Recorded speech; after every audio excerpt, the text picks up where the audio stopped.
And we're off. How are you? Thank you very, very much for tuning in. This is Buckshot. Buckshot. Jesus, what's wrong with me? I'm absolutely fucking cream crackered. Sorry I'm a little bit late with this one, but this is episode 20. But lads, you stuck with me. We're still at 20. We're hitting 20. Fucking lovely.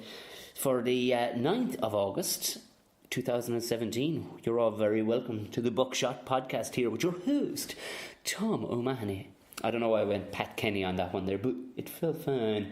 It's because I was working with John Cleary, who does an unbelievably good Pat Kenny. How have you been? If this is your first time on board, you're all very welcome. Please hit subscribe. Why not? Weekly fun, typically on Tuesdays. Christ above, hanging myself out to dry here.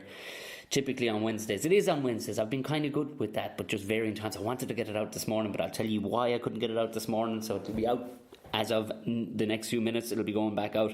So yeah, follow us anyway if you want to just see who's coming up. And although I am kind of cheeky, I don't want to tell people who's coming up either. Like, you know, that kind of way.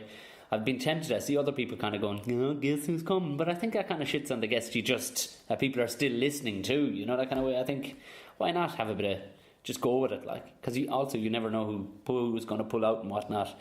But yeah, follow us on Twitter at BuckshotPod, Gmail. You probably, have heard this already. If you Gmail, if you have any questions or if I've gotten stuff totally fucking wrong, which I do the whole time, and I like when people correct me, like, because I don't believe in facts. Fuck it. Nah. I just go for the top 1% of what I know of it and form my opinions around that. So it's buckshotpodcast@gmail.com. You can find me on Instagram with any of the barbecue and shit and I'll be talking about and any kind of stuff I've got coming up, and that's just Tom O'Mahony Comic. Facebook is Tom O'Mahony Comedian. Very, very simple. O'Mahony to the people from outside of Ireland without the E, although I have literature all around I have an office. I believe that I have an office all around my office desk here that has my name with an E in it for some reason. I don't kind of get that. Why would somebody stick an extra letter in? I can understand missing a letter, but they stick an E before the Y. I think, is the end of the name not E enough without a Y and a fucking E in there? My name becomes then Mahoney. Honey. Jesus, what a spring sound. Fuck, I'm losing my mind with the sunlight shining into my eyes. So the week that has gone since I saw you last, let's talk to you last, last Friday was a gas one altogether. What day was it? Wednesday last week. Yeah, it would have been. Last fucking Friday was bananas one. We had a wedding. Friday was a class wedding. It was one of the most easygoing weddings I was ever at. But what it was we were out in South Dublin for the wedding and then back into town, right into the city centre, to a venue right in the city centre for the old reception. And it was so handy, like. I got asked would I jump over on Friday night and do the Laughter Lounge, the middle at the Laughter Lounge, and it was myself, Ian Coppinger and Sean Nolan were on, and it was the handiest thing ever. I just finished the dinner part and I was like, fuck, I'm missing the dessert. And I was kind of going, because I'd never walked from that particular part, so I was like, fuck, how long is it going to take me? For some reason, all logic went out of my head, so I left about 20 minutes earlier than I needed to, but it was grand. I had plenty of grub inside me at that stage. Went over. Jesus Christ, the Laughter Lounge was amazing. It was absolutely rammed to the fucking gunnels. There was absolutely no, like, that place is rammed at 350. There was 355 apparently in, and I have a feeling there was a couple of more. There was 355 down in the books to become, but I reckon it was 380, if not 400. Like, but the vibe, like, you couldn't put a foot wrong. Like, people were fucking roaring laughing when I said hello. Like, it was like, Christ, this is going to be the nicest 25 minutes I'm ever going to do. So it was absolutely glorious. I wore a suit for the first time ever on stage, and that kind of had its own little like the suit itself had its own little show going on. Like, that was my opening 5 minutes, was talking about me wearing a fucking suit. But it was a glorious gig. And then back to the wedding. The wedding went on all night. It was exactly what you assume a wedding is, lots of lepping around the place like a lunatic. Of course, I'd stayed sober all day because I had a gig that night. I made up for it when I got back. It was only like, I haven't been to a wedding that long where I haven't had a drink at all. And everybody was like everybody was well cut by the time I got back, actually. I caught up though. I'm good like that. I caught up. I didn't get absolutely, fucking slaughtered. As I'm 35, like, get a grip. Why am I even saying that?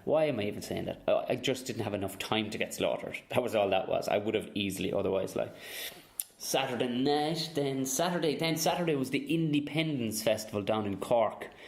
The gig itself was great. It was bizarre. There was a nice lineup on, but I got down there and it was like there was neighbours' children.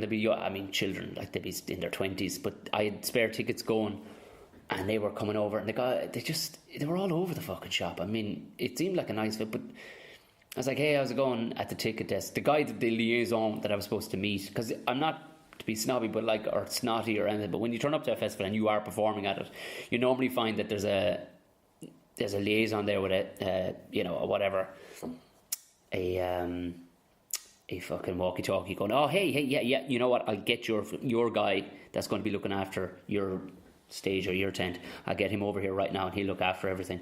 Nah, the guy that I was given a name for was actually holding up a fence that had just fallen down. I asked him, hey man, where should I go to pick up my my passes and all the rest of it? The guy looked at me like I just asked for one of his children. He's like, just go to the ticket desk there. I went over there and I was like, everybody looked at me like I was a fucking asshole. And they were just after giving the first two people in front who were on guest lists, they were after giving them shit too. It's like, whoa. Either you're doing this as a favour and you're not getting paid, or you motherfuckers are getting paid and nobody has a fucking... You just... The attitude here fucking stinks, like. 3 more people I got through, nobody knew what the fuck was going on. The guy wanted to see ID for me before he gave the passes to the fucking... to my neighbours or whatever, my parents' neighbours. And then he bangs the passes on their fucking arms when he finally get around to this. He goes, like, the guy, Damo, who's hosting the fucking show, is standing beside me. And the guy's like, I'm going to have to see some ID, Tom. And I do you know what? It sounded like a dickish move, but it was like, who the fuck is turning up here pretending to be me? That was kind of what I was going by. I was like, just fucking Google me or something. I had to leg it all the way back to the car, get my driver's license, bring it over to the guy. And he bangs it on their hands. And then he says, most amazing thing, he says, and yeah, we do require a €20 contributory fucking, whatchamacallit fee, like fucking charity fees. For what? Are these fucking passes or what? Like, it got my fucking goat, and I kind of let loose on the audience a small bit, but they took it well, because the fucking tent, it was the coolest looking thing you've ever seen. If you go to my Instagram page, you'll see this picture. It looks like a fucking upturned armadillo, like or hedgehog tent, and it was open one side and then open another, and of course on one, like, there was nobody else was playing at this stage because we were early. We were the fluffers before any of the shows came on, like the music came on. But these fucking wankers in a fucking gin bar made out of fucking pallets just had the loudest fucking... They were serving nobody. There was nobody there. Everybody that was in the fucking entire premises were in our tent for the comedy, and these guys had the music blaring, all trying to do cocktail shit with fucking ice cubes. You're like, you absolute pile of fucking ball bags. So one of the... Julie J went over. She's a great comedian. She went over to ask him to... Jesus Christ, but I turned on my fucking phone. Asked him to turn down the fucking music as I say that. And, no, of course, they turned it down, turned it straight back up again. What a pain in the... No, do you know what that was? And I'll tell you why in a second. Anyway, following gig after that was... Where were we fucking the following night? Yeah, oh yeah, I did fucking private thing then up the country. Then I was in the Empire last night with Johnny Camden and Kevin Gilday, and it was fucking glorious. Jeez, I've been getting a lucky run of gigs. I mean, the gig in Independence, fucking amazing. It came off class.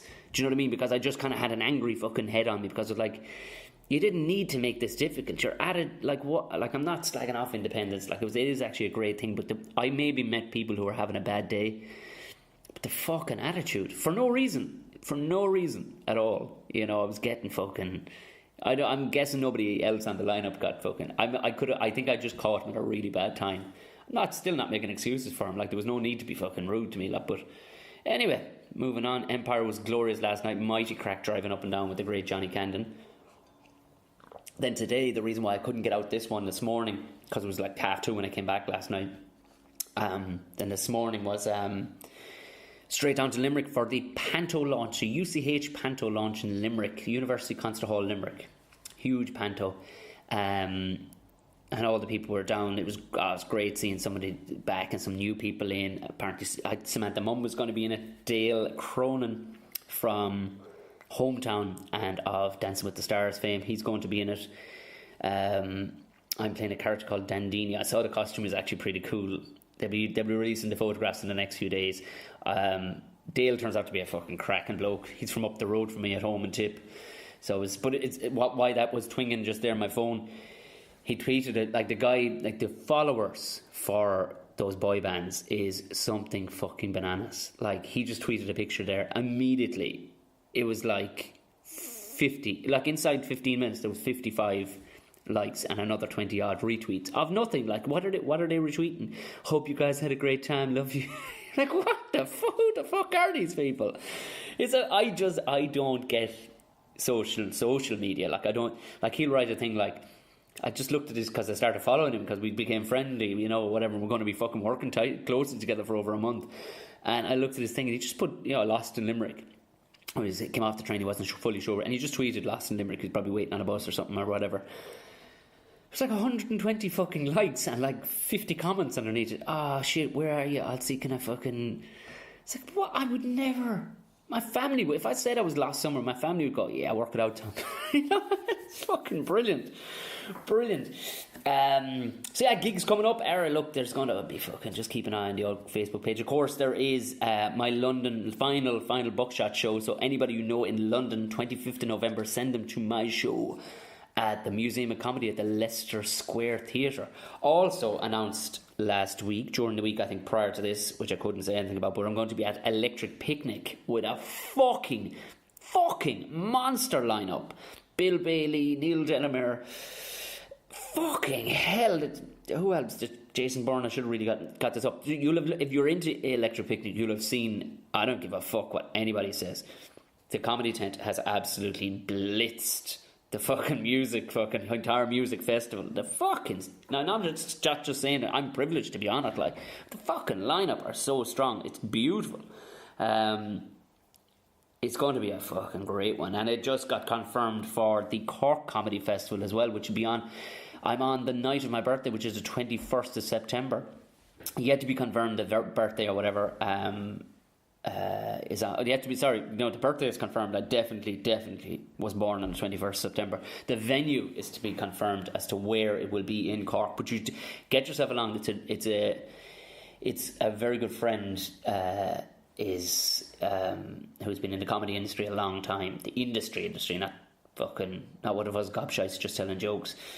It's a, what would you call it? A bird? No, I don't know what. If a and what would I call like a baby? Oh fuck me!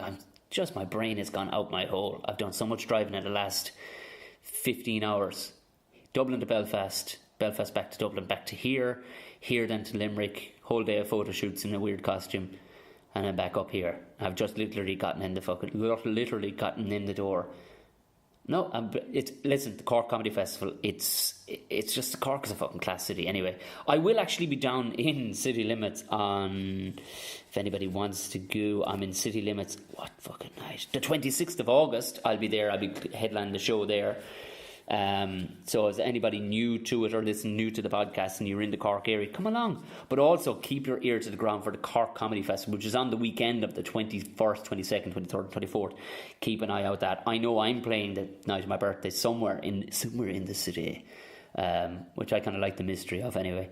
But moving along, enough of my shite. Like I said, catch me on what I said at the top of the show on any of the social media platforms. I don't do Snapchat. I have it on the phone, but I don't get it. And fucking podcasts and doing enough gigs and others, I don't have the time to sit down and think about it. I really should. But today, getting on to our guest is the fantastic Lauren Kelly / O'Sullivan. I've known Lauren for yonks now through herself and Gordon through Spin 103.8 here in the Greater Dublin area. She's one of the soundest. Lauren's so sound, you could take Lauren's personality and put it into a bloke. Not saying that women aren't sound, but to another bloke, that kind of. She's just one of those sound across the board people. You know what I mean? She's just like. Anybody would do well to have an attitude like Lauren. She's just a sound skin, and she really comes across. I really enjoyed this podcast because we had such a good fucking chat. It was in the Stag's Head again downstairs, same place as the Tara Flynn one. And she just so well spoken, so many interesting things, and she gives the other side of the story. If you listen to the story about Russell Crowe, she gives it firsthand, the story how she chatted with Russell Crowe and stuff like that, and just about how she goes about. She has a show, a daily show. It's essentially the Lauren show, and Rachel Ryan works with her. We talked about her show too, and sometimes there are sad things that I don't like to listen to because I'm an idiot. Like, I like to listen to things that make me happy, you know. But no, she has a great show, and it's on during the day, and it's a proper radio show. You know what I mean? It's not like, hey guys, what's happening? So we're giving away free tickets. It's actually, they talk about shit. You know what I mean? So it is talk radio, and it's well worth listening to. But Lauren, anything she does, she throws her fucking heart and soul into it. She's just a sound skin.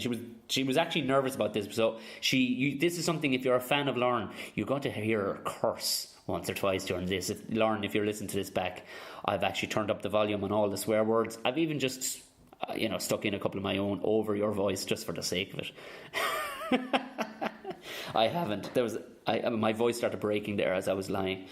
I haven't. No, it was a good, passionate chat is what it was. And that's what happens when you have a passionate person about a fucking scenario. Is that the odd curse word comes out, but out of an Irish person, they're not really regular curse words. They're just fucking the icing on the cake of a good fucking scenario. That's what they are. Like I said, recorded in the beautiful surroundings. There's actually a moment in this where we fucked up. We weren't recording I fucked up. We weren't recording the first minute. So we had to go back again, and like Lauren had just fucking dropped the handbrake off and first. She was already up to 60 miles an hour inside 3 seconds, like, and it was like, bollocks, about a minute in. So I was like, can we start again, Lauren? But there's actually a minute in this where a bloke who comes downstairs to get a stool or something from, because we're in the downstairs quiet part of the Stag's Head, and he was like a fucking ninja. Nothing like the episode with PJ where Hannah came in and went, right, you're done now, guys, at 55 minutes. This guy was like a fucking ninja. In fair, I forget his name because I'm in there enough, I should know it. But anyway, moving swiftly along, and my gum flapping, I'm going to let you enjoy this. Please enjoy the lovely, lovely Lauren Kelly O'Sullivan. I'm double barreling your name now, Lauren, actually.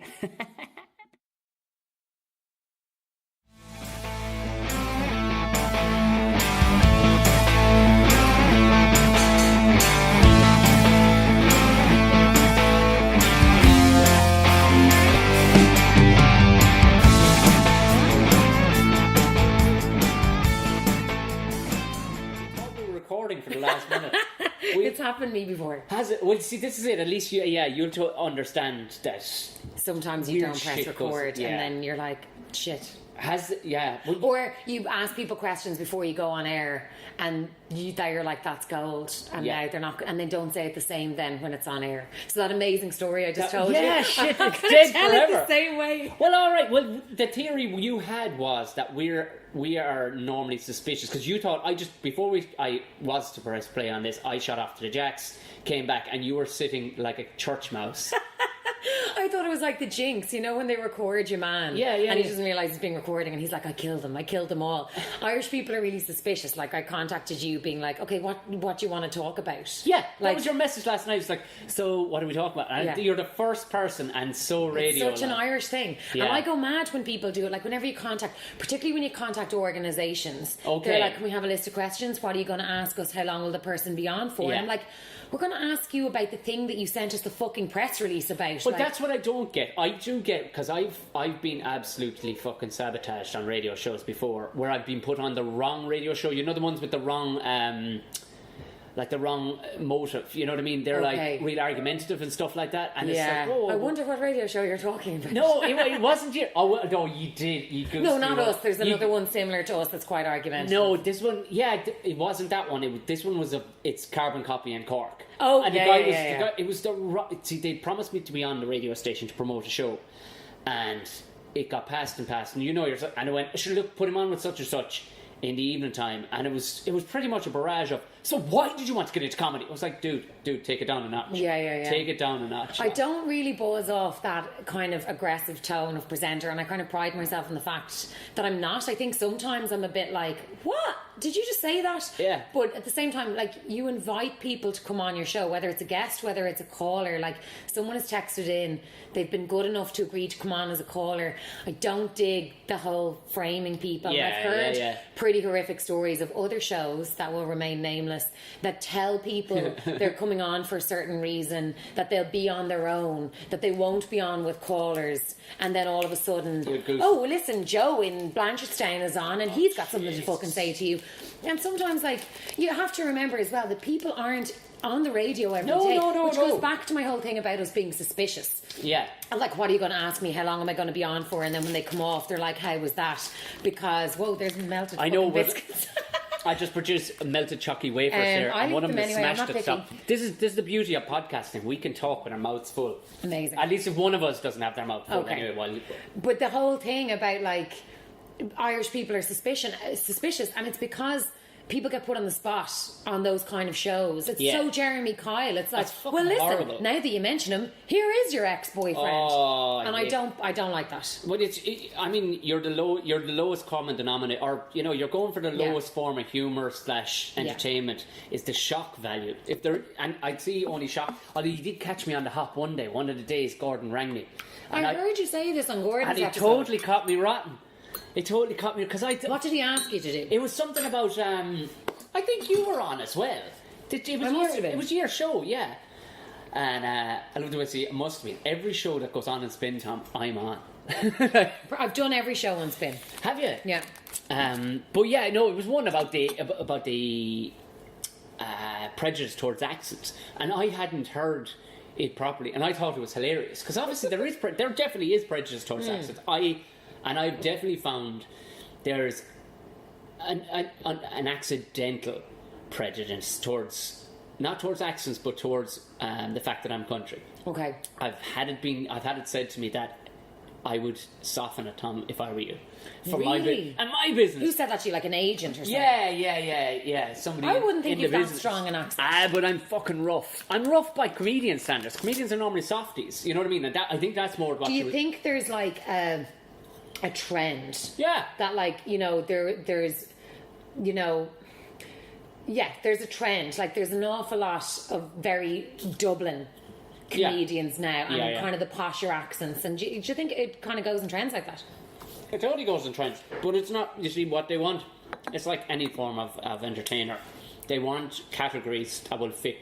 There are categories, and the ones that they can see need filling. Right. Right now, somebody sitting in Grand Canal Dock cannot grasp or wrap their head around why this upstart / just roughneck, where the fuck are we supposed to put him, because he doesn't appeal to anybody I know of. Right. And you're like, really you can't see? Wow.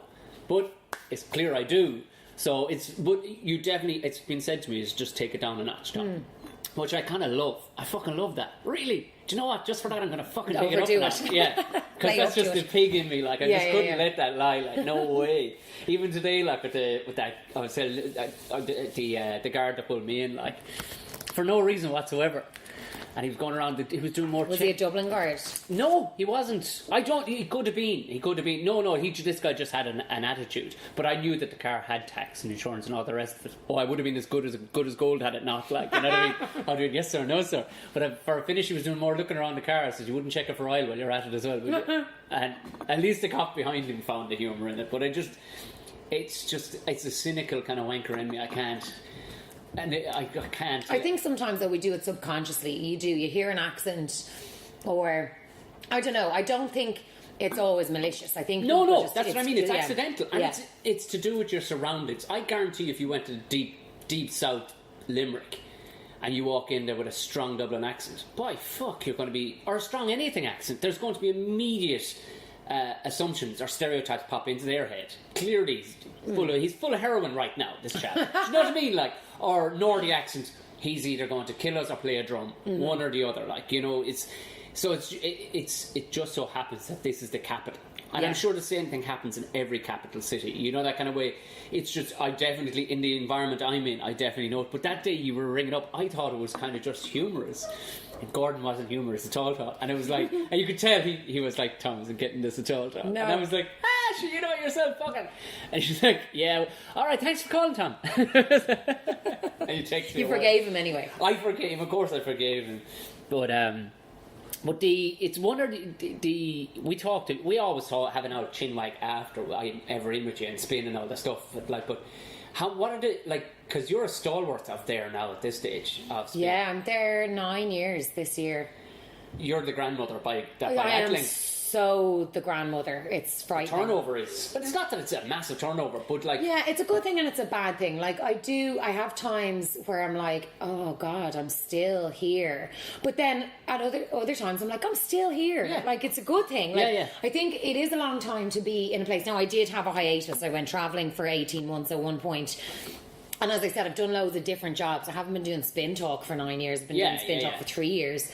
So I've moved around a lot and I've achieved a lot, I think. And I think sometimes my frustration can be that you have, like any job, like, you know, I have my own show now that I do on my own, myself and Rachel, who I have to mention. She told me I have to mention her, but she's brilliant. This is Rachel Ryan. Yeah, we're a 2-woman show. Rachel's been there a long time as well. We've both done a lot. We have both kind of built up what we've done.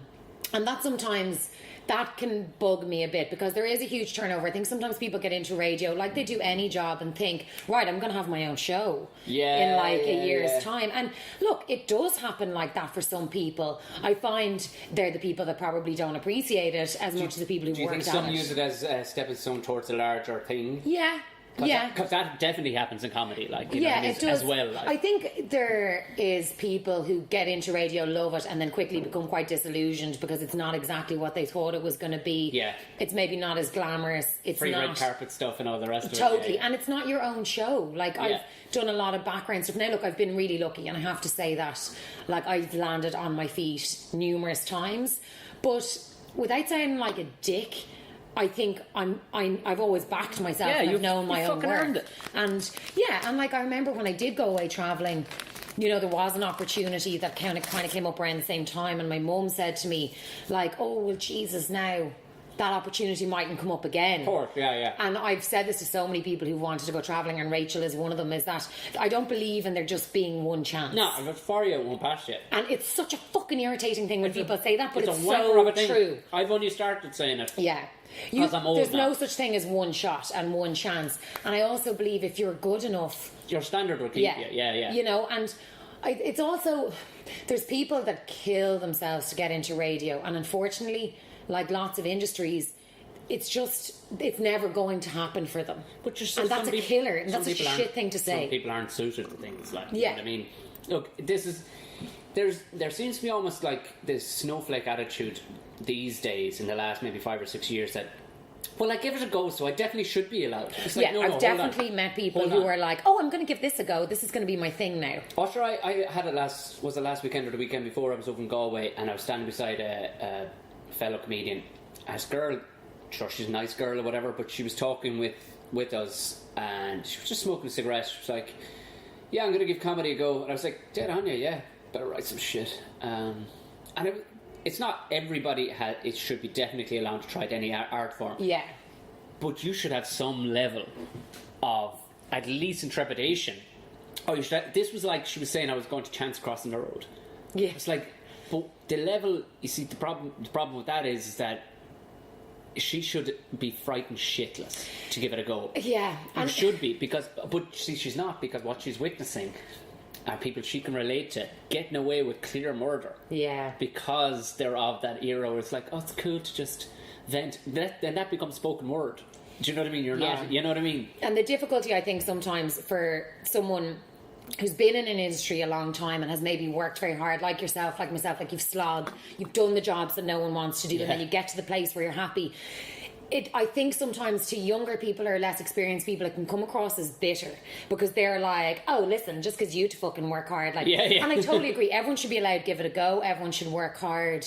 And if they're willing to give it a shot, but it can be frustrating when you see kind of people not respect something that you've worked really hard to achieve. Like, I would never, you know, take the piss out of Ian Dempsey. I mightn't like love the Ian Dempsey show, I mightn't listen to it every day, I mightn't like certain aspects of what he does, but I respect that he's worked his whole life. And it does bug me when people are kind of like, well, listen, if I don't get my own show, I'm out of here. I'm like, oh, fucking talk to me in 9 years time. You know? But like, look, everyone is different, and there is, you just don't want to be the bitter L one. And so as the granny in Spin, I try and keep my mouth shut. Sorry for saying that, by the way. Sorry for saying that. I like it in a way, though. I do like that sometimes it's like, well, listen, ask Lauren. She's been around a long time. Because you're an authoritative figure now, I suppose, aren't you? Yeah, I kind of like, I'm not management, but I feel like sometimes I'll be like, well, listen, we tried that 5 years ago and it didn't work, but maybe try this. And I try not to be like the know-it-all, because I don't know it all. I'm still like winging it a lot of the time. Yeah, but landscapes of everything keeps changing, especially like it's not like you're just putting sandwiches together on a conveyor belt, you know what I mean? With something with radio, not quite literally, social media is a huge factor in it now. Defo. Just technology alone must have changed even in 9 years. Like, you know what I mean? Where you have new programs, you have new machinery. Yeah, and just even how we gather content. Like, Facebook is huge for us. Yeah. Snapchat is something that Rachel and I started using a lot more. Like, the amount of people we found through Snapchat, because there's so many people on Snapchat. I need and to I had this conversation with someone recently that, like, radio... I know radio isn't what it was, and it's a struggling medium in a lot of ways, but it's never going to die. There's something about raw radio. You gotta have There's something about like those days when you're sitting in your car and like you can't get out of your car because you're listening to someone and you cannot wait to hear what they're going to say next, like callers. Like, that's what I love, kind of. But there's no substitute really to radio. TV, there totally is. Yeah. You've Netflix, you've online. That's you know what I mean, a visual screen. That shit will burn TV, like, you know what I mean, if TV doesn't gather itself up and get in line with it. But there's no real substitute to radio. No. I mean, podcasting and radio go totally side by side. Yeah, because you can dip in and out of podcasts and you can stop them. Exactly. There's something about live radio, and that's the thrill for me, is that you just don't know what someone is going to say. Yeah. You just I've never heard, there's no industry I've ever seen that shifts. Tectonic fucking shifts. All of a sudden, new crew move in, or a new boss man comes in, boss woman comes in, and the fucking whole thing turns around. That's in scary. The morning. Yeah.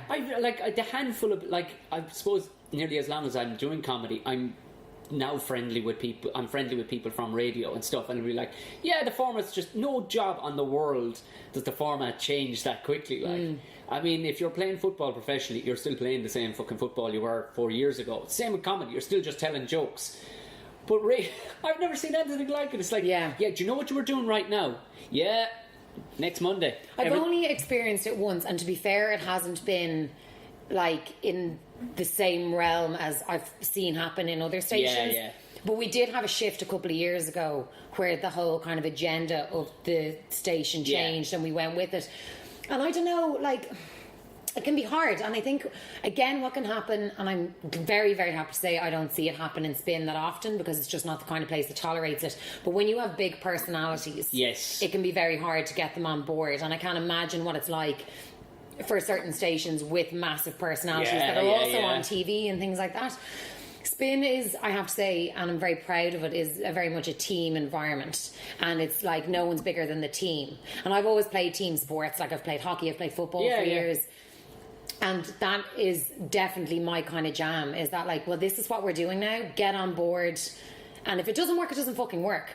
But this is what we're doing, and no one is bigger than the station. We're all part of this brand. I do. There's a real warmth in all the radio stations I've gone into. There's a real warmth when you walk in, and you're all sitting at the long desk, and which is kind of a good way of laying the place out too, because you know what I mean. Almost if you were to think Orwellian, like that, you're all on the one level platform, but you're all sitting in the one row, and everybody spins around. It's like, oh yeah, Tom. Yeah. Do you know what I mean? There's everybody has it, you know, and even if somebody is brand new, they're like, oh, hello. You know, there's a hello at least we're in a lot of radio stations just head down. Yeah, I was talking about this recently because actually since the last time you were in with us, we've moved and we're part now. So we've always been the same company as 98, as you know, we shared a building with them. And then more recently we moved in with our sister stations, News Talk and Today FM. So we're all in the one building now. Right. And I was explaining this on Snapchat recently, actually, and a few people kind of got back to me thinking it was gas, and a few people I work with were like, you've nailed it. So Spin is like the baby of the family. We're the youngest station, the youngest staff. 98 are kind of like your cousins. So there's Spin Southwest as well. So we're always like I found it. They're in Limerick, so they're like our country cousins. So we only see them at funerals and weddings, right? Or like the radio awards. Yeah. So 98 then I would say are like our cousins in that your cousins that your parents are like really close and you see each other all the time. So they're so close, they're like siblings. Okay. So you fight like siblings. They're in the cul-de-sac over. They're just down the road, and you stay in each other's houses all the time, and you share everything. Okay. Like studios and things. Yeah. Today FM, I would say, are a bit like your older brother and his mates. Right. So like someone I used to work with snapped me back, and she was like, like Dermot and Dave would totally buy you cans. Like so that's what Today FM are like. And Louise Duffy is like, your older sister who like you really want to hang out with, but she's so cool. Yeah. And then News Talk is like the oldest cousin who is too fucking shit cool to hang out with you. Like, do you remember Angelica in the Rugrats? Yeah. She had to hang out with the babies, but she fucking hated the babies. Don't touch my stuff. Don't come into my room. Don't even think about asking me to borrow anything. That's News Talk. But I'll still look after you, like if you get into a fight. Absolutely. Yeah. And listen, to be fair, one of my best friends works in News Talk. There is a great atmosphere, but that is kind of what the family is like. Cool. News Talk's quite serious. Because obviously it's News Talk. They're competing on a level with RT, whereas Today FM, 98, Spin, we're kind of the music stations. We're managed slightly differently. But we're all like 98 Today and Spin are all on the one floor. And it's great. And a lot of people in that building came from the old building, would have been in 98 and Spin originally. So there is this nice family vibe. A lot of us were really positive about the move. It seems to be working well. Yeah, I was sure what's to give out about really. It's not like they're sending you out to some business park out in the middle of fucking nowhere. Not yet. You know what I mean?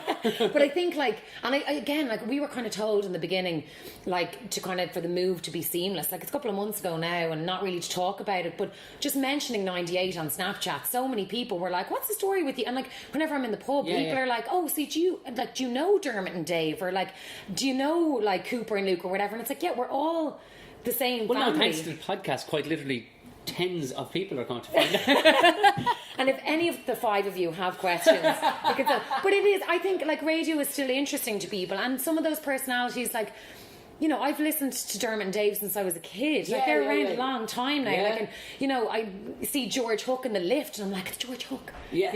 But you don't talk to him. Are you allowed to look directly at him? I said hello once because my friend who works in News Talk introduced me to him, and he looked at me really suspiciously as if to say, "Who's this upstart?" Right. But, yeah. There's something exciting about that. People hear the radio all day. Like, you cannot go through a day in Ireland without hearing someone on radio, and you know the names, whether you know the show or you know exactly which one Moncrief is or who Graham and Nathan are in Fully Charged. You hear them.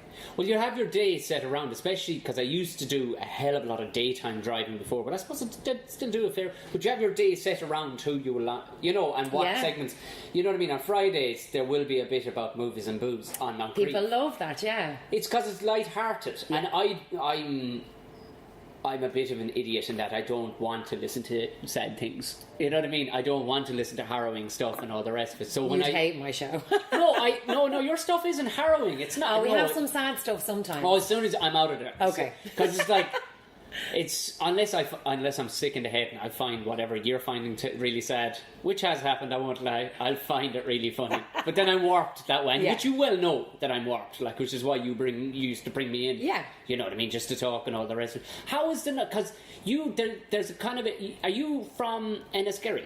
Yeah, so I'm from Wicklow, from Enniskerry, but I live in Bray on the seaside. And it's scary, but while it's a beautiful, and you would be mistaken for thinking this place is ultra elite, there's a wildness to those people, isn't there? Yeah. There's a country wildness to them. Yeah. So my dad is from Galway originally, my mum was from Kildare, and a lot of our neighbours are west of Ireland. Are they? People, who moved out, and our neighbours, because my dad left home at 17 and never went back. He was the only person in his family to move to Dublin, and they lived in Dublin. They lived in Kildare, they lived in Dublin, and then they moved out to Enniskerry. A lot of our neighbours and family friends, kind of similar situation, moved from the west, had either been in the UK and come back, settled kind of in Dublin or the suburbs, whatever, eventually ended in Enniskerry. Our neighbours became our family. You know? And so a lot of our very good friends are our neighbours. And the kind of the wildness is there because of that. I think a lot of west of Ireland people, and like it's a small village. I think people have this idea of Enniskerry as like beautiful houses and estates, but like it's farmland, it's country, and you know, people are driving around 4x4s, not the posh ones. No, the Hilux. Exactly. The utility vehicles. So it's great, and it's, you know, there's a lot of interest in the Gaelic club and the football club there. You know, like it's a great village to be from. Yeah, I felt even when I was there and I remember I think had lunch there, and whatever way I was chatting with the lad that was serving us. Were you in the pub in the village? Yeah, the Paris Court Arms. Yes. I was having a sandwich, as I say, and I just kind of felt, this is kind of I can dig this. Yeah, because the family that run that, like, there's well, you were. Remember, I was booked. You were looking for me to come down one time to do a gig. Oh, so we did. Was that a charity night or something? Yeah, so it was for. I'll tell you about this actually now because it was brilliant. Right, I'll take another sip and just have another biggie. Sip of tea. So I play football in the village. So the women's have now recently. We were at St Mary's GAA club, but recently came together with another club down the road that we've like joined parishes. God, I'm real country. What do you call yourselves now, though? Clan Nagale. Because it's Enniskerry and Kilmechanic, another village just over, and there's a good few girls kind of from both villages or in between. So Kilmechanic spelled Kilmacanogue. Yes. Yeah. So Kilmac and Enniskerry, anyway, two women's teams came together. Then there's the lads, and then the youth club, Enniskerry Football Club, had a joint fundraiser. So they had done Dancing with the Stars 2 years ago, right? And what they did this year was the Oscars. So the same company that do Dancing with the Stars. Don't worry. The same company that do Dancing with the Stars have introduced this thing, Oscars. So it's Kevin Rose. Yeah. Yes. And Adrian Kennedy from 98 FM MCs. I've done a few of those. Completely out of my water. But what they want me to do is just say silly shit. Yeah. And that's exactly what I do. So who's your man? Owen McLove? Yeah. Pat McDonald. I was just up at his house. He did it, yeah. He did our night. Someone from Kevin Rowe. Adam from Bray Comedy Club. And Adam Burke, that's it. Yeah. And then Charles, a local guy whose family is like deep rooted in the village, he had won Dancing with the Stars 2 years ago. They were our judges. So I got roped into it. I'd said no to a few things, and then a neighbour of mine was like, look, you need to do the Oscars.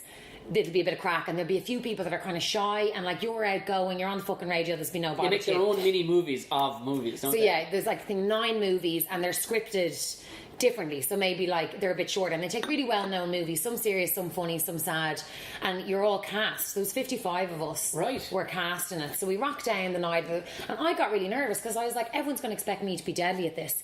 The thing about my job is no one can fucking see me. Yeah. So the minute people are looking at me, I'm not a good public speaker. I'm not great in front of an audience. Like if I have to MC anything, I get quite nervous because people are expecting you to be really good at it. Yeah. It's so I got quite nervous, but I kind of knew from the get-go from my brother and his mates that I was being cornered to be Shadden Coorly in The Snapper. Were you? Yeah. So I kind of auditioned with that in mind, and that's who I got cast as, was Shadden Coorly. Right. So we went and we filmed, and it was brilliant. And it was and like there was The Field in it, there was Bridesmaids, The Godfather, like really, really great movies that everyone knows and loves. And then we shot them with 3 weeks of rehearsals. We shot them over one weekend. You kind of like do your shooting schedule yourselves. It's a good community event, team builder thing. And then you have one big gala night. So unlike Dancing with the Stars, you're there to enjoy it on the night. You're not backstage shitting yourself. Yes. You're out in the audience having a few drinks. It's real glam, like red carpet. Adrian Kennedy announces you all in. Class. He made a big fuss of me. And of course then I got married last year, so there was this big fuss that I was like, he was like, who the fuck is Lauren O'Sullivan? Like, it's Lauren Kelly. And my brother was like, hey! Like, so the place is going mad. So then they screen the movies, they bring you up one by one. Yeah. like cast by cast, and they interview you. So the Snapper went first because it's the Snapper. The music gets everyone going. It's brilliant. So and then it goes to the judges, and then people can vote, and of course they have to pay to vote. So it's all fundraising for the two clubs. So I won Best Actress. You won my Oscar. Woo! I swear to God, my husband lost his mind. He was like, I've never seen him so proud. I was like, it's not a real Oscar. He was like, it's amazing. So it was a great night. And I have to say, if anyone's thinking of doing it for a club, it's a really well organised event. And Adrian Kennedy, like, obviously I appreciate what he does as a radio presenter. He's a pro as an MC. Oh, deadly. Like, it's an amazing MC. I did the first one, I think, it was hilarious. I did it for, it was an out-and-out charity. I did it for free. So to answer your question, that's what I asked you to do, was to come to the launch night to just do a bit of stand-up night to the launch. So, what did you do for in the end? I couldn't tell you, I can't remember. Right, you just got hammered. Yeah. Something like that. Because I did the first one I did, and I'd say it was kind of, I said, I do it for free. It was myself, it was a dancing thing, but not dancing with, it was like, what's that? There's other kind of dancing competitions, you know. Strictly Come Dancing? No, it's yes. Okay. I suppose it was Strictly is what it was, and these people were doing it absolutely that's what I should have said. Strictly Come Dancing, not Dancing with the Stars. That's what you're sorry. Right. Yeah. And we were judging it, and it was over in City West, and this was completely out of my wheelhouse, and what it was myself, Paddy Houlihan, the boxer or the fighter. I interviewed him recently. Isn't he a gentleman? He's lovely. And Conor McGregor's sister, and a woman who knew something about dancing. Right. Now McGregor's sister knew a bit about dance. She'd actually done some dancing as a child, right? Yeah. But it was it was just ridiculous. Like, it was. So it would come to me, and it would be, the mic would be, I'd say something ridiculous, and they would like it. It would go to McGregor's sister, who would be lovely. I should call the woman by her name too, Erin. It would go to Erin. She would say something very nice, then something technical come from, and it would be passed to Paddy, and Paddy would go, yeah, lovely, yeah. And just hand the mic back to me, and he's like leaning, going, listen, I'm not good for this shit, like, you know. And he was such a ridiculously sound fella, but that was not his bag. Yeah. But it was after that, it was like, I think Kevin Rowe was like, here, you actually did a respectable job there. Do you want to come do it? So they're a tough gig, because you've got families, you've got adults boozing, and then you've got some kids on it. Yeah. And it's tough to tick all the boxes.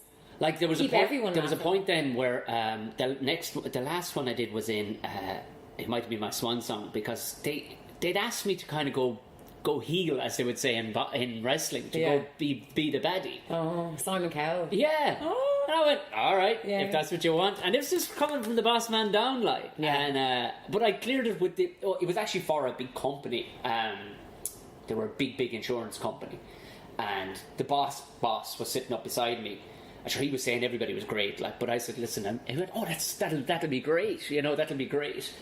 And you could genuinely see people were like, who the fuck is this guy? Yeah. Who the fuck is this guy?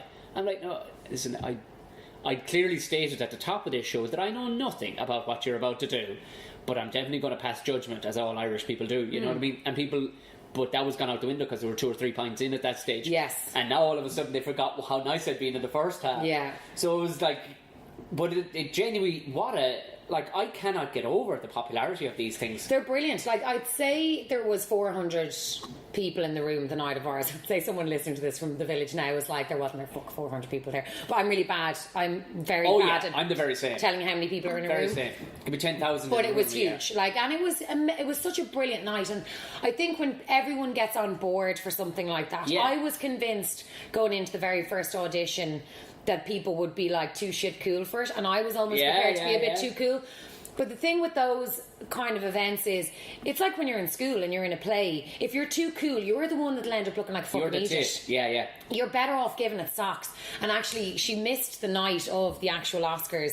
Emer, a neighbour of mine, and she played Jackie, Shadden Coorly's best friend, in it with me. And she was brilliant, but on the day she was making us rehearse our lines, giving it 100%. And I was raging afterwards when I won that I didn't thank her in my Oscar acceptance speech. Because thank God as well. Yeah, and I was like, just thanking my parents, Jesus Christ. But I was raging I didn't thank her because she was the one that made us all go over the top, and that's what made it so good. And I think when everyone gets on board, and there was people from the village that I'd only see like on a Friday night out for a pint, that I was like, geez, they're fucking brilliant. Like the lads audition, there was A Few Good Men was one of the movies. Right.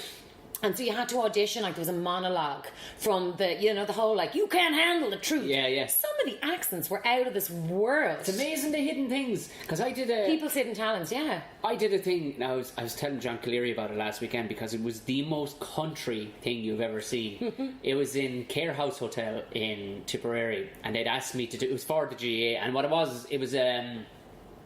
was, oh, you know, tonight, Matthew, I'm going to be, what do they call it? Shooting. Stars in Their Eyes. Stars in Their Eyes, and that's what it was. Essentially, people dressed up in costume and everything. And it was brilliant. It had been on the night before, and they had, like, I don't know, they had Lark Corbett down and somebody else to do it. And then on the second night, which was kind of the finals, they had me, Brendan Cummins used to be a goalkeeper for Tipperary, and they had Aisling Thompson, she's kind of the bad girl of Cork hurling. Oh, she's all the tattoos and Red Bull and gorgeous, stuff. Yeah. Yeah, she's a little bit stoned half the time. I don't know what's going on with her upstairs. She'd be delighted. She was, she fought, but she's been great for raising awareness about mental health. Yeah, absolutely. Yeah. But I asked her, had she been smoking before? Like, because she was like, man, public speaking isn't for me. Like, I says, wow, were you born out of the Roy Keane book? Like, look, I just want to play hurling. Like, I was, no, I get it. I think it just wasn't her bag, but she had a bit of crack in it. But there was there was a lot of mad hooers. Now, this was some setup, like they really professional with it, did the staging and everything, and they'd sold, like, this is a relatively small town, and this is their second night of selling out 350 tickets. Wow. Second night of it. And, but there was this moment of, like, there was 2 singers out of the 10 acts, 3 really, but 2, holy fucking Jesus. Like, there was one woman I went, I can't believe you're white, because it was just the most soulful black meets voice you've ever heard out of this one. And the woman who won it, you're going, how do you not have a recording deal? Yeah. Everything was perfect. Like, it wasn't like, oh, you have a good voice but you need training. That was, but she was like, oh no, I'm just you know, yeah, I'm a soccer mom kind of a thing. Like, it's like, oh Jesus, right. But there was this one act, they were clearly a silly act, they were sister act. Now, there was one main character in Sister Act, which is Whoopi Goldberg. As I was told afterwards, they didn't have any black people in Care to use, so they went with the alternative. One of the lads completely blacked up. Oh. Yeah. And I was just watching this going, I'm in a fucking like, I'm from near here. Like, whoa, Jesus. Wow. But they got through their act, and it was ridiculous. They were, like, pretty much the Pope would have been insulted. Everybody got kind of insulted. Transgender people would have gotten insulted. But none of it was meant in any way insulting. And even I mentioned about, and I think Aisling mentioned it too, about the blackface and the whatchamacallit and all the rest of it. They were like, huh? But you know what? Because they have no level of racism in them. So it's like... and there was no dickhead there on Twitter that night to blow it up. No, exactly. No, and that's what I found... It wasn't that it was being hidden away, but it was no snowflake was going, well, I think other people would be offended by this if I say something. I went to a wedding recently of a good friend, and I knew from the Thursday of that wedding, listen, if you're going to be offended this weekend, you may fucking go home now. Oh, I love that. Because it was one of those weddings that, like, there was a lot of people who I grew up with and people I've been friends with for years, a lot of rugby lads, good few of the lads have been living in Australia where, you know, it's just not as PC as we are here anymore. And I knew from the get-go, listen, park it all at the door and just live and let live for the weekend, because I think we can be so easily offended now. And it's okay to be offended, but you don't have to tell everyone how offended you are. But are you really offended? Do you know what I mean? Like, so often, was things like the best man's brother was brilliant, absolutely brilliant, but he was everything that he says he is. He didn't pretend to be something he's not. And I did feel at one point, I was like, now, if I was the bride's family or friends, I don't know how well that'll go down, but fuck it, I'm not. I'm the groom's friend. Exactly, so I'm but okay. that's exactly what I mean, is that yes, you can go, that's all right, you went off fucking piece there on that script. But who am I to tell you? Exactly. Yeah. And but who am I? Like, exactly. But it's people getting offended on behalf of other people. Yes. That's what I don't grasp. You know what I mean? It's like, but fair enough, that was a given situation. Our world, especially in our world, apparently we have to be really PC. Well, I do. I feel I have a responsibility. You do. You clearly. And you work in a very progressive area and all the rest of it. And you know what I mean? And you are projecting yourself to people. You have to be careful. Like, there is a level. You have to choose your language and very you don't know carefully, who's had a bad day when they're listening. For anyone who knows me. I know. I have to choose my words very carefully. And sometimes, like, talking about particularly sensitive things, I'll have certain things printed in front of me as like a go-to thing to say. Yes, if it gets, it's like, for example, if you're talking about abortion, just have your go-to thing to say that you know is correct, and like just to reset things every now and again, because like I said earlier on, you don't always know what someone else is going to say. And actually, just talking about podcasts earlier on, there was a podcast recently that got a lot of attention, talking about like rape culture and consent. And a few people asked me kind of what I thought about it, and I didn't get involved in the whole shitstorm about it because I was like, I'm not even going there. But I do feel anyone can have a podcast, which is a brilliant thing. But also anyone can have a podcast, which is a fucking dangerous thing. Oh, absolutely. There's a reason why there's professionals hired and trained to do their job, to talk about certain topics and who know the laws and what you can and cannot say. And I'd love to go on and say exactly what I think sometimes. Like, my dad has said to me before, I heard you talk about such and such. You don't think that. And I'm like, no, of course I don't fucking think that, but I have to say that. But you don't even, I suppose, I've heard, like, you're very good in that. You don't have to say it like, well, I don't fucking believe this. You're just producing the facts. You're a journalist. Bottom line. No, but no. Okay, with the want of a better phrase, but you're not being paid to go up there and give your full throttle opinion on everything. No. Like, you do have to give both sides, almost like a judge. You have to give both sides of the argument. Present it. And go. Some people say this. Some people say that. Some people might say this. And if you come on and you're like, well, I fucking think this, I'll be like, well, what do you think you'd say to someone who presents this argument? Kind of thing. And you kind of host it. What's the word I'm looking for? There is a word, and I can't think of it now, but I say it all the time. It's not mediate, no. Facilitate. We got there in the end. Yeah, we did. But that's the I suppose the strange thing about my job is that people will sometimes take it deadly serious. Yes. Like, I am like a facilitator of truth. I'm like, no. None of this is real. Yeah. You paid to come in. Is that weird? It's unbelievably weird. And then you get some people who are mental crazy on the night and they're hearing a completely different thing than what you're saying. Yeah. And you're like, I thought I made this very clear. But look, it's comedy. Hang your hat at the door. Yeah. And hang your coat at the door. It's not going to be Frankie Boyle from beginning to end. But look, there'll be things, you know what I mean? There'll be roughness to it. But you paid to come into a public comedy club. Think as well, it can sometimes depend on where you are in your own head. Like, Frankie Boyle, I'm not into. I don't get him. But at the same time, like, I'll sometimes see something he tweets, and depending on how I'm doing that day, this is the other side, I'll be like, what a fucking prick, and like, I go bananas. And then other days I'm like, meh. Like, let it go. And I do think sometimes, and going back to being offended on behalf of people, there is times where things really, really get to me. And I'll get kind of, and I'll go on a rant maybe on the show, or maybe more so on Snapchat or whatever. But I think sometimes it's just more reflective of how you're feeling. Yeah. I've often said this to two people who are like, you know what I mean? And you can definitely tell. Now, I'm not highly offensive or anything, but there'll be a buzzword they hear and went, well, that's something I heard that I should definitely get upset about. Yeah. Even though you've taken it completely out of context to get upset by the fucking thing, you know what I mean? Like, like I've said how I'm, an inbred idiot for sometimes getting shocked by things I shouldn't get shocked by. I remember I used to do before about seeing a lady in a burqa. The word burqa, you'd want to see the heads that come above the parapet. It's only about 30% really in an Irish audience, but you want to see the heads pop up of stupid people because they show their hands straight away because they'll go, oh, that's a word that I've heard before that shouldn't be associated or spoken in white. You're like, no, I just mentioned a piece of clothing. Yeah. And you'll see him kind of go back down. It's unbelievable to see. It's a good tester, actually. Yeah, actually. And do you need to do that to kind of gauge the crowd sometimes? You can kind of nearly get a smell of them now. I swear to God, you can nearly walk into a room and go, yeah. It's like anything. It's like you're profiling the entire room. Like now sometimes you'll walk out and it'll be, what the fuck is wrong here? There'll still be I only had one a couple of weeks ago where it's like, right, I totally misread this. Now I was knackered tired.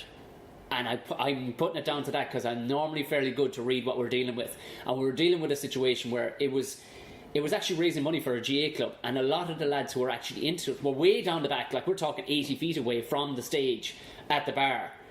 And the people that were sitting up the front were like middle-aged, and they genuinely didn't want to be there at all. Right.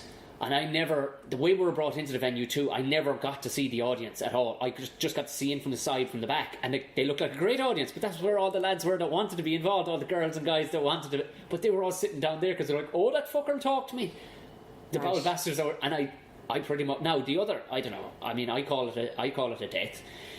The other comedians that were on before me were all like, nice little audience there, and you're like, whoa, we're all dying on our hole here, lads. But some people can perceive different situations and different, but you can kind of gauge it now at this stage. But I still won't. I'll only gauge it so that in my first 2 minutes I can get you on the right track. Yeah. If you're not with me after that, then fuck off. No, because I'm confident in my material that I've written it that tight that only a person who doesn't have a clue where they are or what comedy is about won't get it. It'll even bring your average hard nose to go, oh yeah, I get where I am here. There's an element of silliness to this here. I'm not here to learn lessons. This is fine. And I physically have said that to people, going, I'm not guarantee you that you won't be more stupid leaving this gig than when you came in, because you're definitely going to not add to the capacity of your brain. Like, and you can see people kind of going, oh right. And it's for people who don't go a lot, like, you know what I mean? Like I had a mate of mine, he had one bit. It was like one line in a bit about how his Dublin girlfriend or wife still treats him because he's from the country. It's a bit where she just still treats him a little with kid gloves walking around the city, you know what I mean? He's like, what the fuck? And he said one thing, and it was factual in what he said.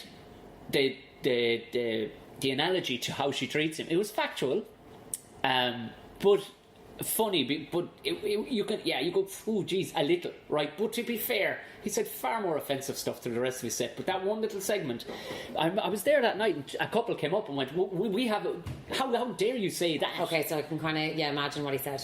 And no, in fairness, he played nicely with him. I mean, and I said like way scarier stuff than that, but it was like, you could just hit a nerve with people. You can, but it's amazing. But all the rest of it didn't bother them.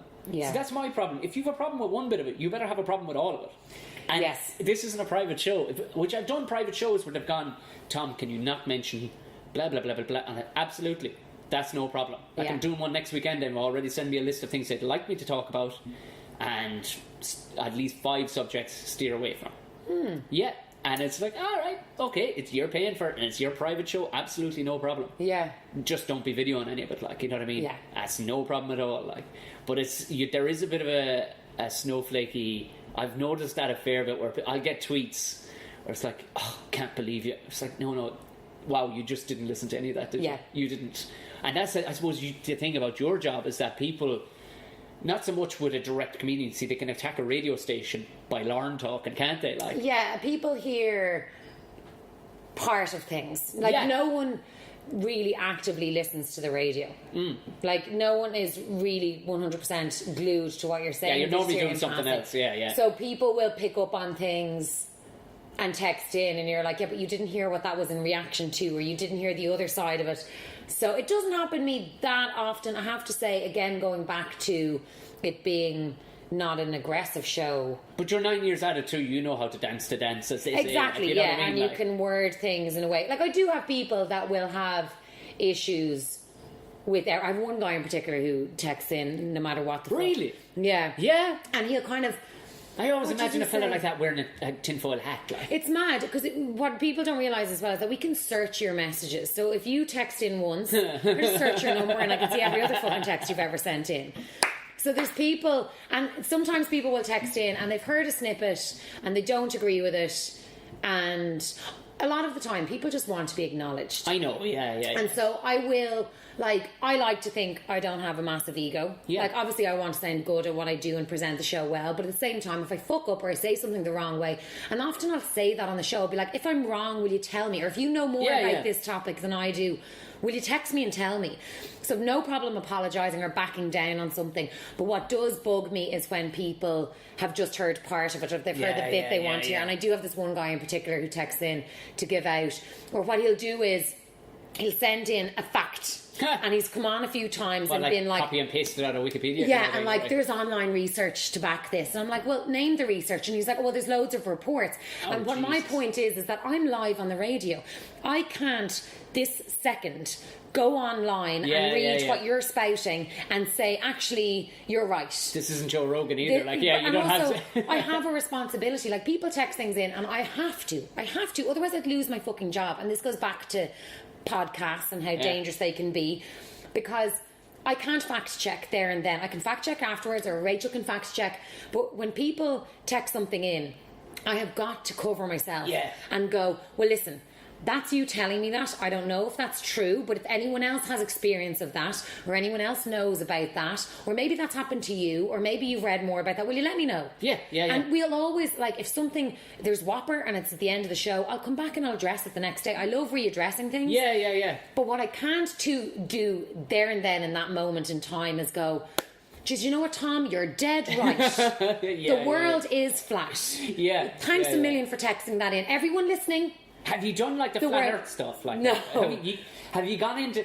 Have you been tempted? Conspiracy theories. Who comes up with your subjects on the day? Like, I know there's obviously pressing facts that will just pop up in the news, but is there ever a one where you're going, let's we get a lot of emails. Talk about Loch Ness. You know what I mean? Like, we did once talk about Loch Ness. Did because, there was a really, what were we talking about? It was in the news. There was like something going on, and I rang, it was the time I was producing the show, and I rang around Loch Ness to get kind of like inside scoop on the story. And I spoke to a woman who owns a hostel in the village of Loch Ness. She'd be selling it hard now, I'd say, would she? Well, do you know what I got out of her was a lot of the inside information around the town itself. Oh, and right. kind of the goings on. And she'd been living there for years, and she didn't buy into, like, there's a new kind of visitor centre in Loch Ness.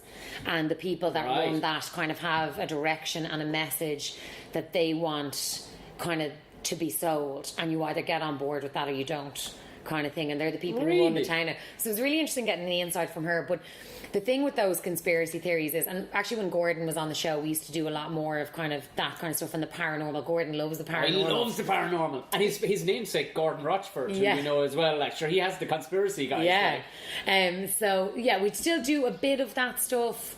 But again, you would be fact checking for hours and days, kind of reading into it, and I suppose it's not everyone's bag. You're opening a can of worms there too. You are. Jesus. Like, it's nice to, like, the conspiracy guys, those conspiracy guys have a regular slot and they're great. But it's a lot. It's a big can of worms to go into. And it's not everyone's thing. Like, there's people, you see, you're trying to touch all the bases. We try and talk about things that everyone can have opinions on. Yeah, because a lot of the time, like, people go, what the fuck is a Sasquatch?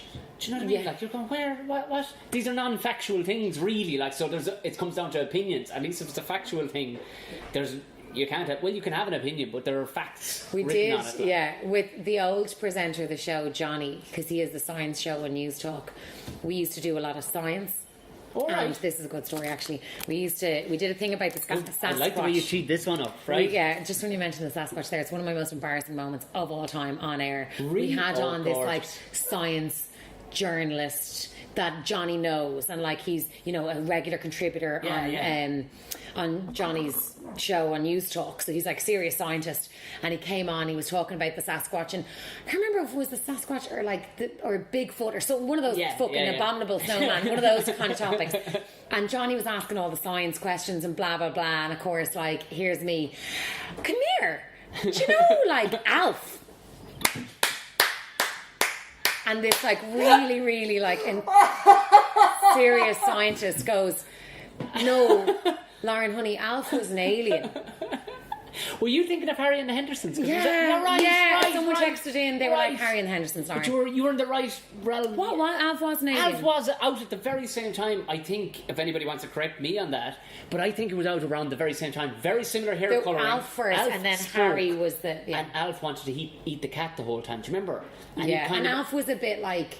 He was a bit of a slob. Yeah. Whereas Harry was like... He was kind of a Woody Allen style character. Oh, Alf! I still get slagged about it. Alf! He's That's brilliant. Yeah, like Alf. Now, I need to hear your side of, because of Gordon's story.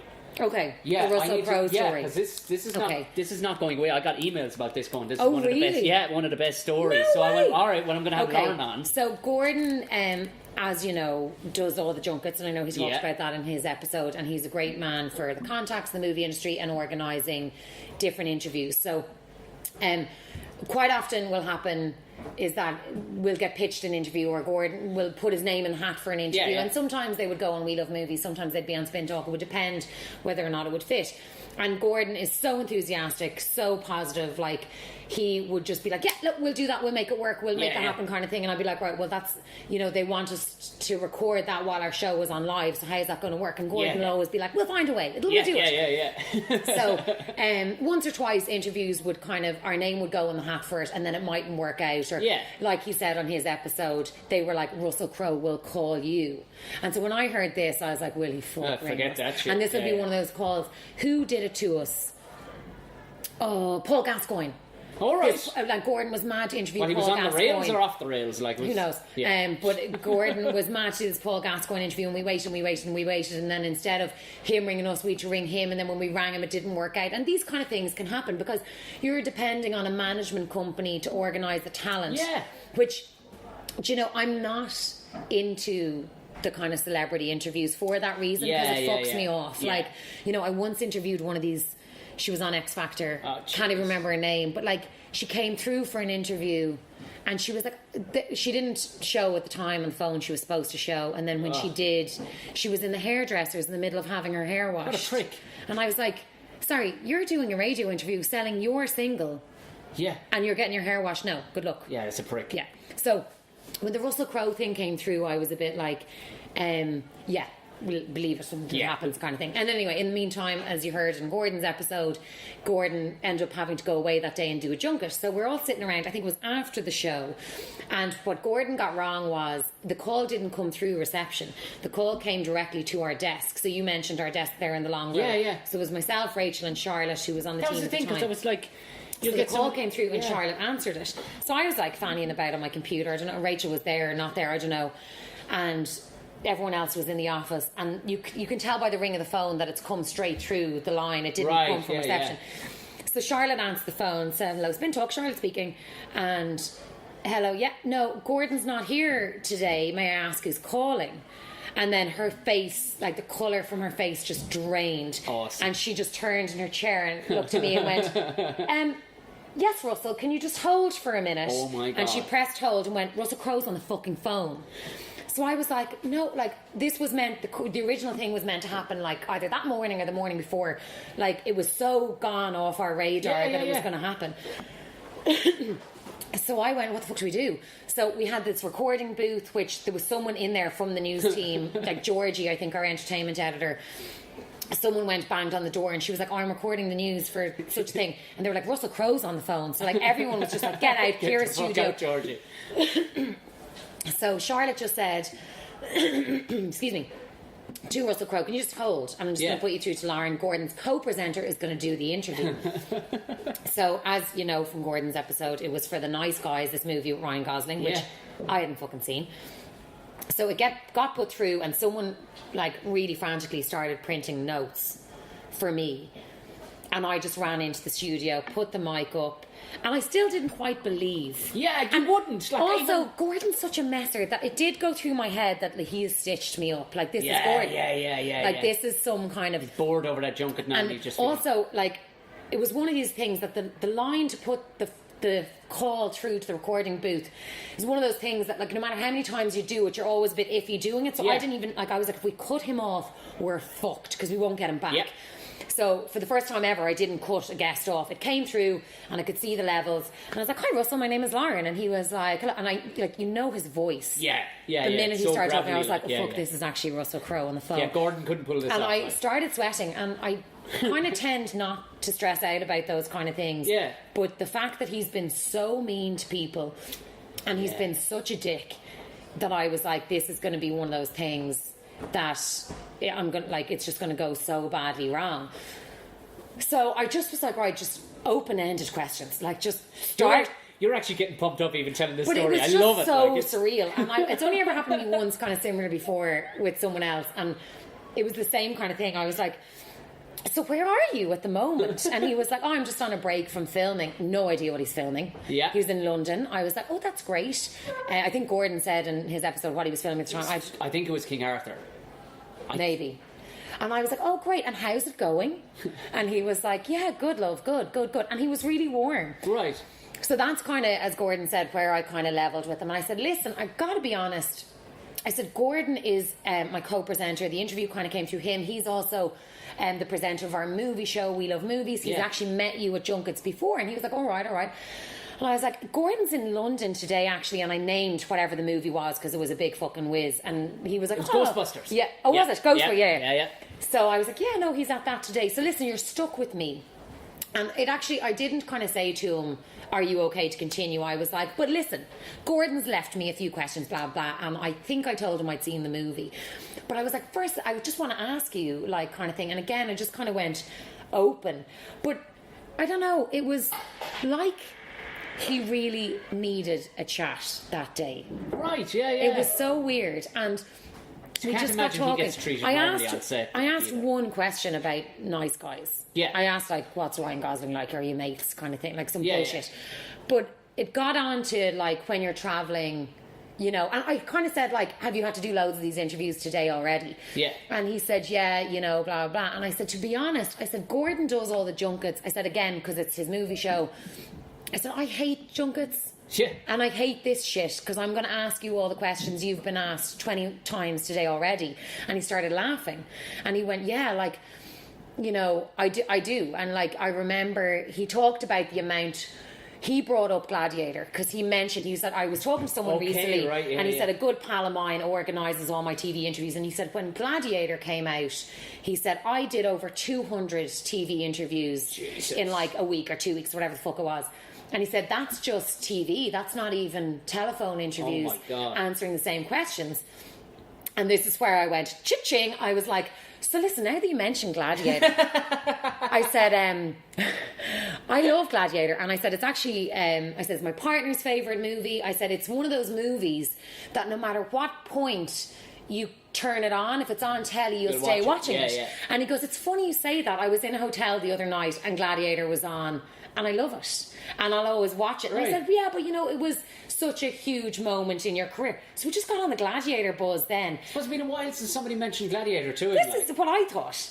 And he seemed to buzz off it. And like I said, the more it went on, as Gordon said, then he started talking. And he mentioned that his kids, one of his kids had recently seen Gladiator, that the first time they saw it, they said, it's just awful. And Daddy, it's so sad and blah, blah, blah. But now they kind of like it a bit more that they're older.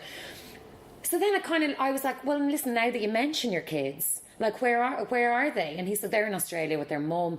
And so then I kind of asked him a bit about, like, where is home? Because he's Kiwi, but he's lived in Australia a long time, and he kind of considers himself Australia, or maybe it's the other way around, can't remember. So I kind of winged that. I was like, what are you exactly? Because they're always saying that you're either Australian or New Zealand. What the fuck? It's like Irish and English. Yeah. So he laughed about that, and I was like, bullet dodged. So he was like, yeah, home is Australia, the ranch, and my parents are there, blah, blah, blah, blah. So he got onto the buzz about the kids.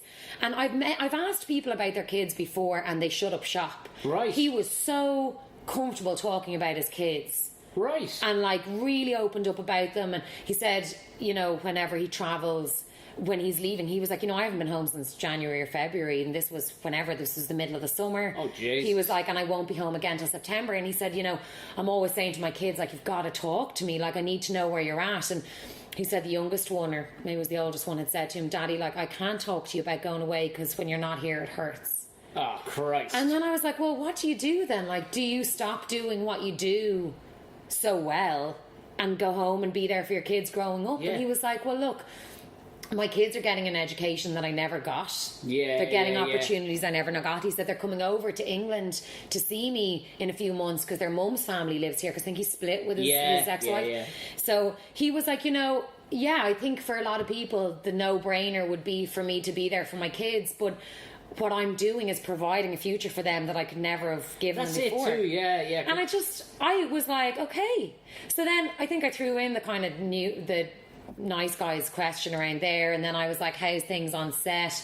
And I was like, to be honest, you kind of have this persona that you're quite serious, and who would you like to work with? Who have you not worked? I kind of asked a few Gordon questions, because I was like, Gordon's going to fucking kill me if all I talk to Russell Crowe about is Gladiator and his kids.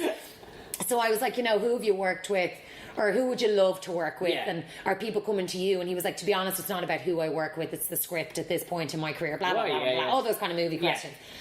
So it was good. And do you know what? It did so well. We tweeted it out. Yeah. He retweeted it. It got really good feedback. Like, I think it's still up there as like one of the highest hits on our podcast. Well, that's the thing I often wonder too about, because we know he has a bit of a reputation, and he's... would you be the same way yourself at that level of fame? If you know what I mean? If you came from a normal place, because a lot of the famous people, proper big famous people, they're bred to be that. Do you know what I mean? They almost came out of an academy to be that. Yeah. But if you burst onto the scene in your 30s in Gladiator, like, and you're a normal enough bloke who's just like, fuck off with yourself, and it you just comes back to the whole, it just depends the humour you're in, because I've met some of the people who are like X Factor, Simon Cowell groomed, and they're assholes. Ella Henderson is one of the biggest fucking nightmares I've ever met in my life. Away. I interviewed her on the phone once with Gordon, and it was like someone flicked a switch and she was on. And then when the interview was over, it was off. And I know Gordon has spoken about that before, about people. People who are just trained at this point. They're so media savvy.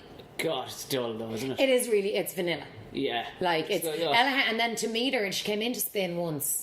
And I've said this to a few people before. I think I said it on Snapchat. She was horrible. You know, she didn't say please or thank you for anything. She used our boss's office as her changing room and never said thanks for it. Came in, and I just think there's definitely a difference in people who've earned their fame and slogged, and I think Russell Crowe is definitely in that category. Well, I could see myself being almost like that. Have a pint with him. Yeah.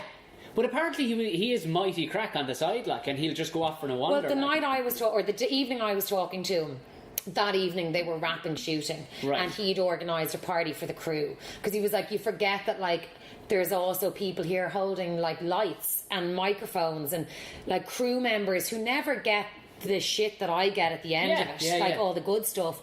So he was like, it's really important for the crew to be happy. So tonight we're all going to have a few beers. Well, that's a sign of a good bloke. Like, it has to be like. So I hope it's true. But you know what? Well, you're only ever going to hear stories of him being a prick. Or acting the maggot. No one's interested in the good stories. You're never going to hear the good stuff. But it was one of... It'll stand out, I think, as one of those days. That's class, though. That's why I had to ask you about it, because it's just like, well, that's a cool story, because somebody who we've heard to be volatile, you still managed to... Now, as you said, you could have gotten him on a good day too, like, you know... Yeah. The other person it happened with years ago was Adam Sandler. I had to interview Adam Sandler off on the phone, and that was just... I was meant to be doing with Dara, who used to be on the Zoo Crew and Spin. And Dara got stuck in traffic, and Adam Sandler was on the phone, and it was like, go, just someone fucking interview him. It was great. What was he promoting? It was Grown Ups, I think, at the time. Because be tough enough to promote his shite. Like, you know what I mean? Like that. He was not... I made him laugh, so that was a good thing. That's great. And I think who's that big fucking fella who's always just the big funny guy in every movie? Seth Rogen. Oh, yeah. I only copped at the end of it that he was in the background. So we kind of had a giggle. I think it was him. Okay, well, his unmistakable laugh. He sounds like a fucking phone laughing. He's just the same person in every movie. He's pulling off. He is absolutely... I'd say he can't believe his look. Oh, you know it. You know he has to be. He has to be. To him, though. Tongue in his cheek going, how Jesus did I pull this off? No one's copped it yet. Yeah. But it's, you know what I mean? That's like... There must be an element of that too. Like, I mean, when you run into... he fits that goofy... Because you do, if you imagine you have to be in Hollywood, you have to be beautiful in certain height, certain shape and everything. Fuck it. This fella wanders in with his dad bod, like, just with a big goofy head in him. I love it. You got to respect it. Yeah, absolutely have to respect it. Oh, before I finish up, did you just complete a triathlon? Yes. A sprint triathlon. The King of Greystones on Sunday, just gone. So how did you do? Good. So I did it. So the King of Greystones is a charity triathlon. It's like a community event. You're like the best person ever.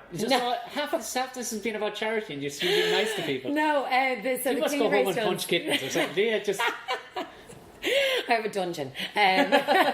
No, it's the King of Greystones is a community event, and every year it's to raise funds for a different local charity. So for the last 2 years it's been for the Gavin Glynn Foundation. Class, yeah. So John Glynn has run it, and this year he actually did it himself, which is amazing.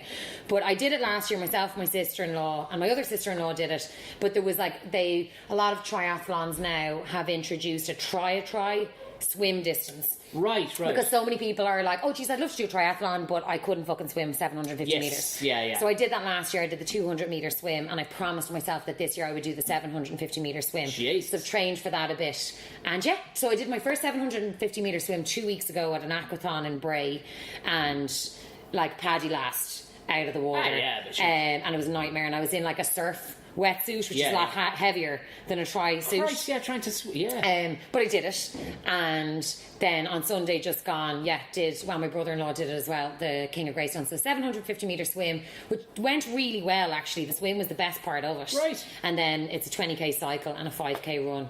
So yeah, it was a great day. Like a lot of people I knew doing it, like I said, like a big community event. A lot of people did the try. A lot of people, just do it. Like that one event just a year, just to do.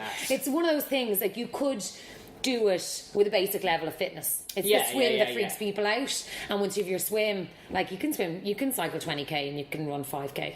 Still though, you'd have some thirst for pints after something like that. Well, I did, and it was the same last year. But then I had I had my dinner or lunch in one of the locals, and I had a pint of water, and I had like a Diorite. Yeah. And I was like, right, I'm ready for beer now. And I had one beer, and I had a splitting headache for the next 2 days. Well, that's the others, So dehydrated. Yeah. So no, I did, and my brother-in-law now went and had a few pints, and a few of his mates. But I just wasn't able. But sure, I'm out now. So. Right, you're preaching to the choir here. Right, just wrap. What time of the day is Lauren's show on? So Spin Talk is Monday to Friday on Spin 103.8 from 1 p.m. to 3 p.m. It's caller driven show. We love getting emails from people. We love like relationships. Oh, good. There's a good couple of weirdos listening to this. So Spin Talk at spin1038.com is the email, and if I can give our Snapchat a shout out, Spin Talk Snaps on Snapchat, because we get loads of mad content on Snapchat. And do you have a personal one you use? Or that's it, that's me. Awesome. I did have my own personal one, which was mainly just snaps of my dog, but now it's Spin Talk, it's the talk show, and then I do a bit at home over the weekend being like, here, I got this fucking mad email, do you think we should do this as a topic? And people kind of let me know. Oh, and if that's class. It's good. People like to think that they have an input, and they do. It's brilliant. Mine is... People will tell you very quickly if they don't fucking think anything is interesting. Yes, I've although my barbecuing once, people seem to be into me speaking foul. Have you seen this? No. Just you check it out. Okay. If you want to just go, God, Tom has lost it. That's pretty much all I'll tell you. Just look up Tom and just barbecuing. I've been gone crazy at the barbecuing, but I didn't want to do the hey guys, barbecue or cooking like demos. The Donald skiing of barbecue. That guy is definitely punching kittens. He is definitely. Donald skiing is one of those. There is no fucking way he can't be real. He's so he's perfect. not. He's an android. Did you see he cut the top off his finger last week on And did he curse? He did nothing. He continued. He cut the top off his finger. Have you seen the guy on Facebook there was an electrical... commentating over Donald skiing? I did. But that's do you know what I mean? That's where my mind was. Like, he was actually cutting some stuff on Julian Clary's morning show over in the UK. Big break. Oh, whoopsie daisy. Took the top off his finger, and I swear to God there was wire sticking out the end of it. There was he was like Data out of Star Trek. He is not real. He went... Julian Clary nearly pissed the bed. He went, oh my good God, you cut the top off your finger. Your man wraps it in a towel. Now, he's either an animal or he's a robot. There's no way he can be that nice. There's no way. So my whole thing about the barbecuing was... I'm foul. It's foul language the whole way through. Now the stuff actually comes out really well at the other end. Amazing. So there's no kind of argument with what I'm doing. But I did there's been rumours that the notion of what I'm doing went to a very big social site here in Ireland, and another comedian was hired to do a very similar thing to what I did. Fuck that. I got a lot of messages about it. So I did a traveller call out barbecue video. And that got it's just me just shouting that I'm the king of barbecue. It's just, but essentially you'll go, Tom is definitely losing his mind. I love it. Yeah. I have to check it out. Yeah. Right, thank you very, very much. Thank you so Lauren much. Kelly. Yes, All Kelly. right. Always Kelly. Thank you very much.